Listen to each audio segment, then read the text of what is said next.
Hey, welcome back to my channel.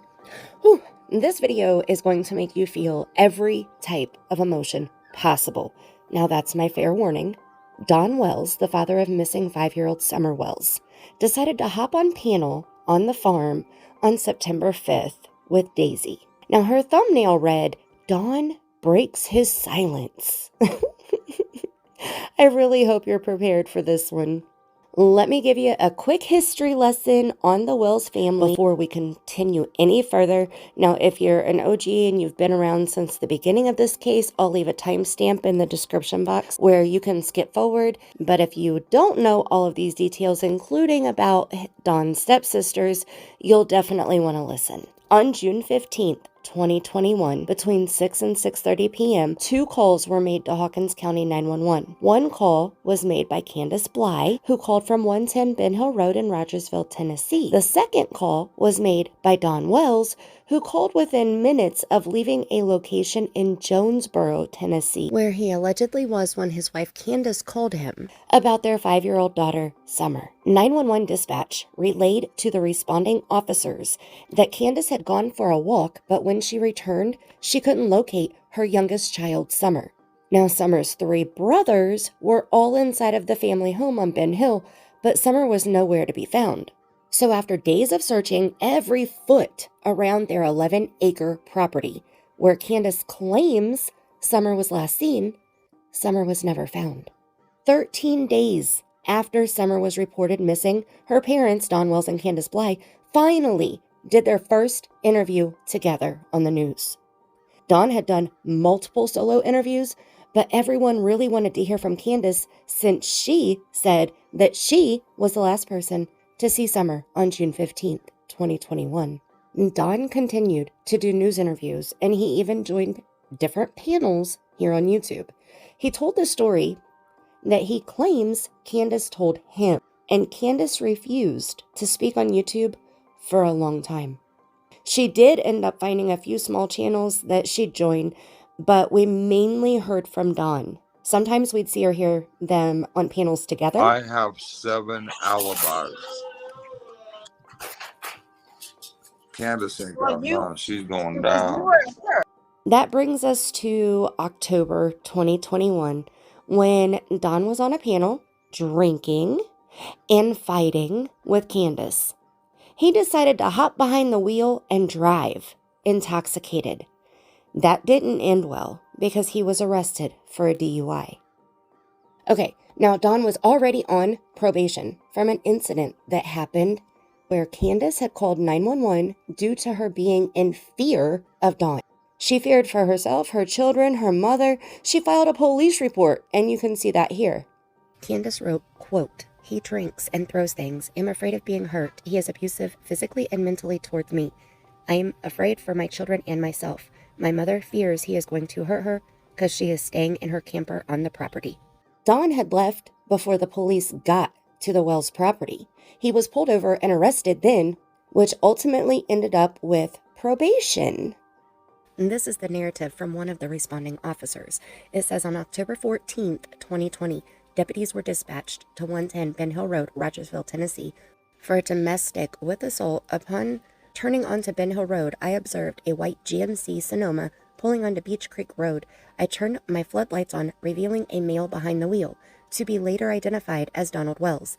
Deputies proceeded onto the scene and spoke with the victim, Candus Bly, and 2 witnesses, Jose Roman and Candace Harrer, which is Grandma Candy.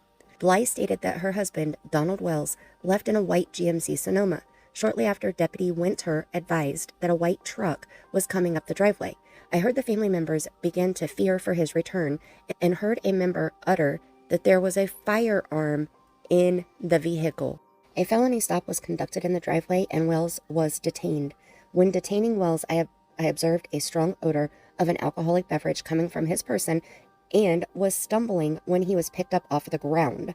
Wells stated that there was a firearm in the truck, but it was a black powder pistol in the glove box. Wells went on to say that he was a felon from charges in Utah and has had some to drink tonight. Deputy Winter located a firearm in the vehicle. I spoke with Bly and witnesses about the assault. Bly stated that Wells came home drunk and he saw Jose in the house and believed Bly was cheating on him.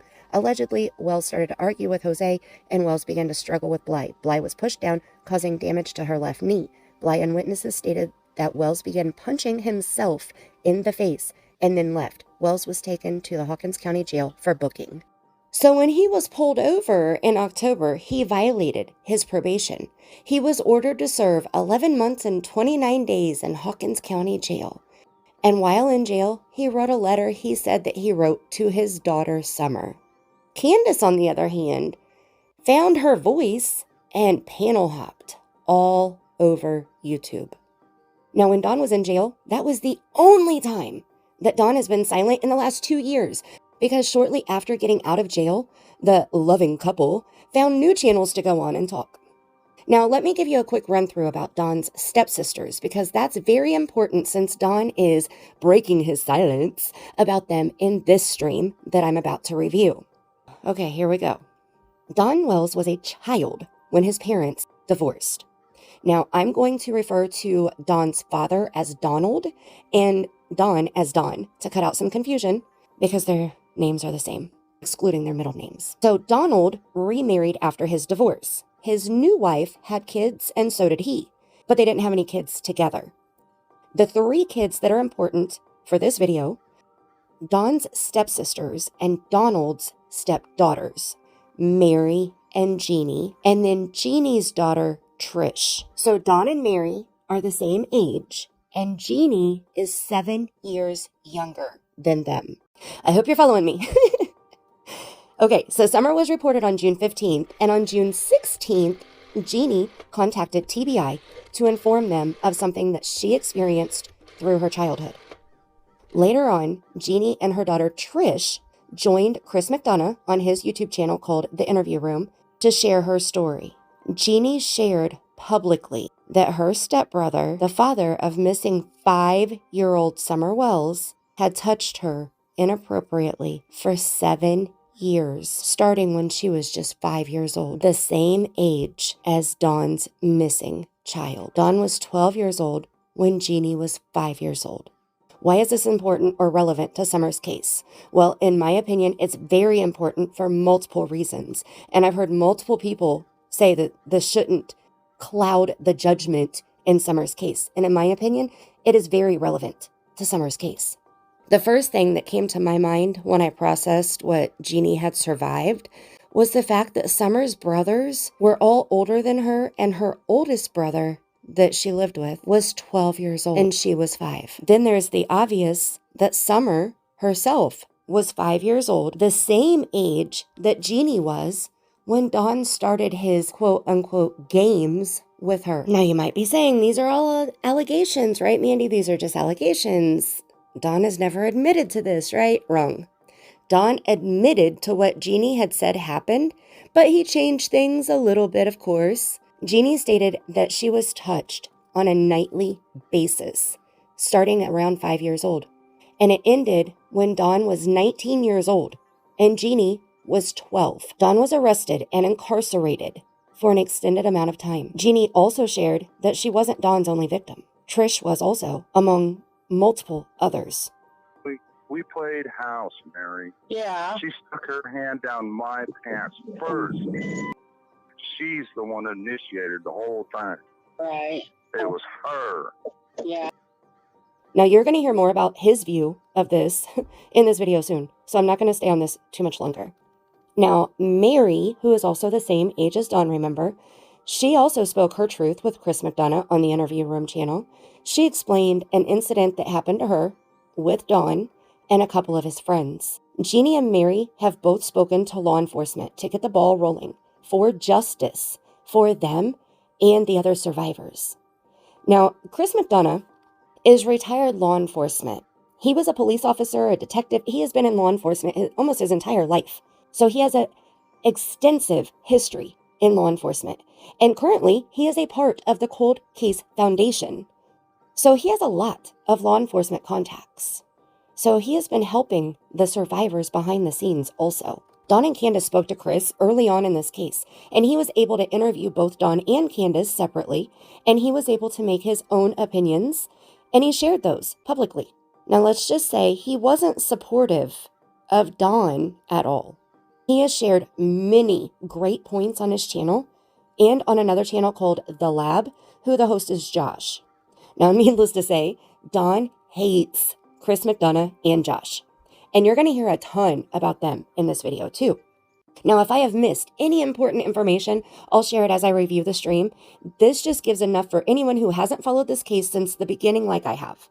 Okay, if you have any questions so far, leave me a comment and I will do my best to answer. Let's get into this video now. Are you ready? Make sure you're subscribed, ring-a-ding the bell, hit the thumbs up, and let's do this. Hello, everybody. Welcome, everybody, into the live tonight. I do want to say, before we start this live, I do ask for everybody to be very respectful to Dawn and Candus. Both Dawn's going to be up on panel. Candus will be in the chat, unless she wants to come up on panel as well. And I want to say, mods, get geared up, because the trolls will be coming in. As soon as Dawn says what he wants to say, he wants to come up and he wants to tell something that's been on his heart and his soul. And we're going to be here for him, and we're going to let him tell his part of the story. He's tired of being beat up constantly and attacked every day. He's literally living in hell right now, him and Candus both. Not only not knowing where their daughter is and having to deal with everything else, but also the attacks on him and his family. This is not going to be about Summer. This is going to be about something else that he's going to address, that he feels very, very strong about. We've been talking about it. I've asked him to pray about it, whether or not he should do this. He can back out at any given time. I will not push him. I'll just let him talk and say his part. But mods, get ready, because the trolls will start coming in very quickly. So I'm going to give him a couple minutes. I'm going to say a prayer, because this is not going to be good. But Don feels like that he's been pushed in a corner, and he has no other choice but to talk about this and let people know the truth about things. So I do want to say, Heavenly Father, I come to you in the name of Jesus. I ask you to keep Don calm. I asked you to let him make the right decisions and say the right words that he wants to say. I ask for peace in Jesus' name, comfort, and we do pray every day that Summer comes home safely to her parents. In Jesus' name I pray. Here is my membership link if anyone wants to become a member. If it gets too bad in here, I'm going to have to probably switch it over to members only. I don't want to do that right now, but we're just going to kind of... Did you get the link, Can? I have to stop already, and Dawn hasn't even joined the panel yet. Now, I don't know Daisy. We've never spoken, and I am not a regular viewer of her channel. The parts that you've heard so far are clips that I've included so that you can hear her views of Dawn and Candus. I do appreciate that Daisy said a prayer and asked for Summer's safe return. I was surprised to hear it immediately followed by self-promotion trying to get members on her channel. Now, I have memberships available also, but I felt weird even asking you to subscribe to my channel, considering the nature and topic of this video. Everyone is different, I guess. Like I said, I'm not a regular on this farm. I do want to put a trigger warning out. This is not for the light of ears to hear. Don will say what he wants to say. This is what Don's story. He feels like he's been backed in a corner, and that he has to stand up for what's right, and he has to tell his side of the story. I do ask you all to be respectful. Mods, if they come in here, Candus, you got a wrench too, honey? Zap them. If they come in here being disrespectful, don't let them, because it don't happen over here on this part. This is a family that's grieving. You know, I've known Don for a few months now, and listen, Don's not the bad person that everybody's trying to make him out to be. Is Don a redneck sometimes? Yes, we all can get redneck, but he's not a very vicious person or a very mean person like everybody's portraying him to be. Whoa, wait. I respectfully totally disagree. This police report says otherwise. This man has so many sides that I've been able to witness myself since June 19th, 2021, when I started following and covering Summer's case myself. The way that he speaks to his wife, or any female for that matter, tells me a ton about Dawn Wells. Don't break the fucking door. Fucking open it then. You dumb bitch. Oh, you're gonna call me a dumb bitch? You break my fucking door. Yeah, fuck you. You dumb motherfucker. When was she born? Fuck off with that shit, man. Man, fuck you.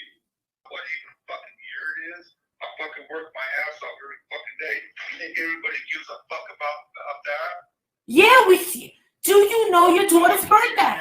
Just a day. It's February 4th, and let Candus know. 5 years with that little girl and loved her with everything I got. Worked my ass off for 5 years straight. What the fuck have you done? Run your fucking mouth.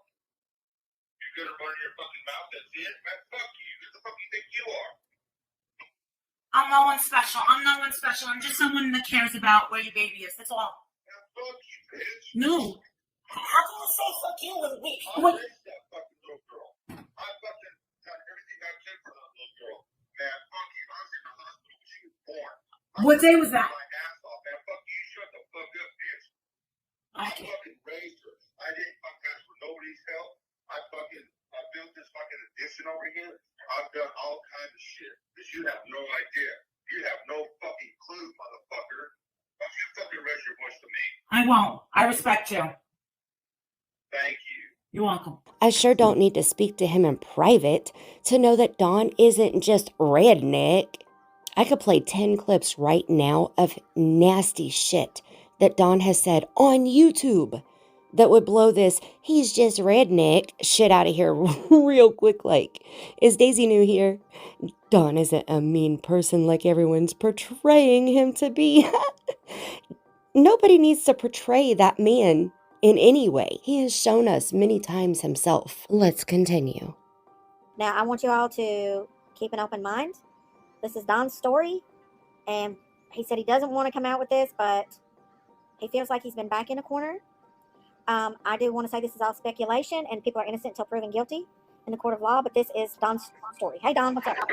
Oh, no, How you doing? I'm all right. How's my Bluetooth sound? Echoey or? No, you a little echoey, but not too bad. Okay. We can hear you good. All right. I'm just, I don't know. I don't know what to do. But I'm tired of people attacking me and Candus continually. This is ridiculous.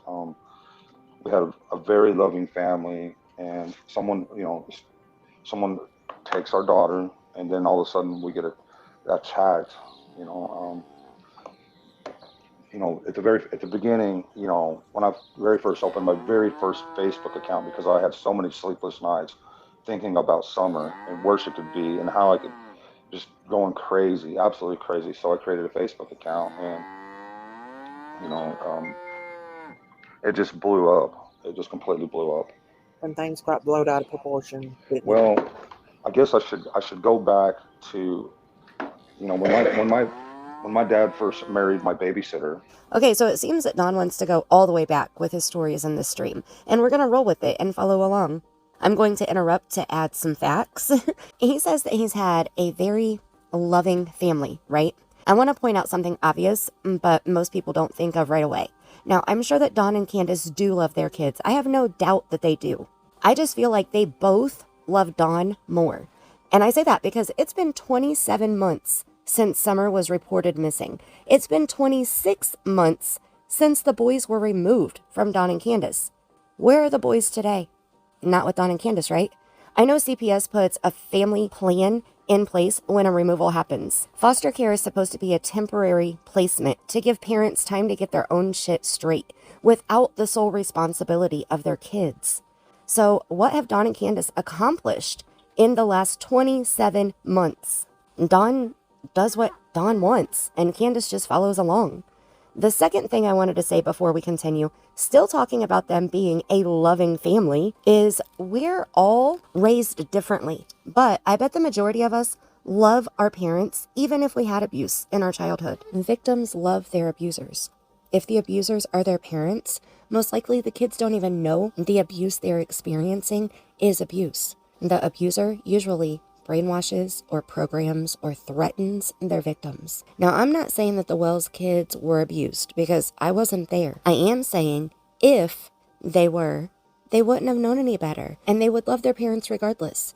Children are so innocent and they trust their parents. Parents are supposed to protect their children, not hurt them. Now, I hope that I'm making sense. I'm trying to be careful with my wording, but still make my point. So, I'm sure that the Turpin 13, I'm sure that those kids all love their parents too, even though they were starved and held captive by chains to their beds, taunted with food, and worse. When they were rescued, they ranged in age from 2 years old to 29. If you haven't heard about the Turpin 13, Oh my goodness. It's horrible. Those poor kids only knew what they lived. Even the new case that's all over the news currently about the YouTube 8 passengers, Ruby Frankie. When the son went to the neighbor's house, he asked for food.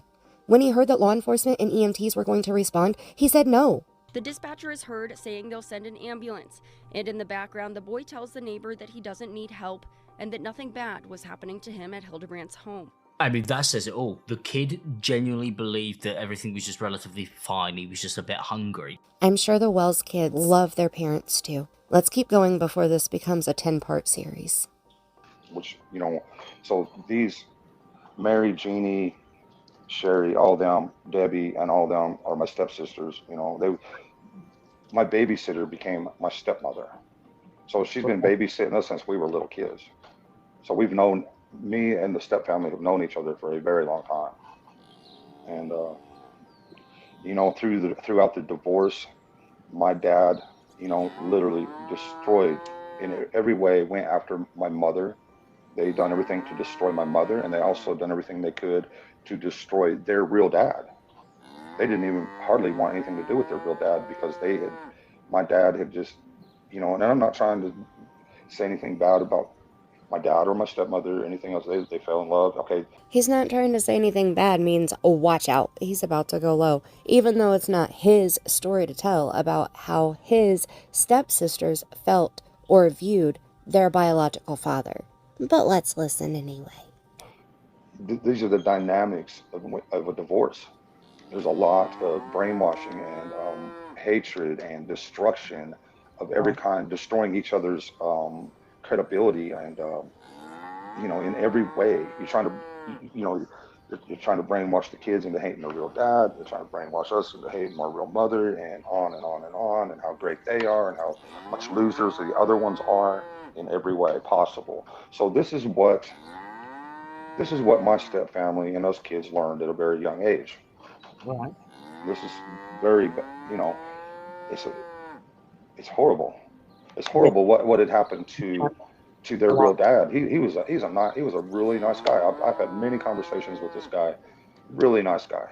You know. Are you talking about your stepsister's father? Their real dad. Yeah, real nice guy. He'd just been through pure hell. He lost his wife, all his kids, everything through this hate train kind of thing. And, you know, and my dad even adopted, or not adopted, but I forget what you call it. But anyway, that's beside the point. But so this is the behavior that all these kids have learned throughout the years. So Don just told us that, you know, all those kids were brainwashed, but he was a part of those kids. So keep that in mind. He's saying that this is the behavior that all of these kids have learned. But if that's the case, that means that he's included, right? I find this really hard to believe. I'm really struggling believing anything that he is saying in this entire stream. You'll see what I mean soon. Let's keep rolling. Right. This is, you know, just absolute destruction. And but now they have a platform to do it, which is called YouTube. But this is something they've learned at a very young age and continue to do it. Have taught their kids to be this way and their grandkids to be this way. Right. You know, and so when all this first happened with Summer, throughout the sleepless nights of torment, of wondering where our daughter could be. Oh my goodness, we're never going to get through this stream, I swear. Okay, Don said this destructive behavior of his evil stepsisters is being done on this platform called YouTube. I have a challenge for Don or anyone on Don's side. Show me where Jeannie or Trish have been on YouTube and then point out their destructive behavior. Go ahead. I want you to leave a comment here on my video with all the links to all the videos or live streams where Jeannie or Trish have been on here being destructive or at all. I'll even help you out. I'll tell you the times that I'm aware of with the dates and the links.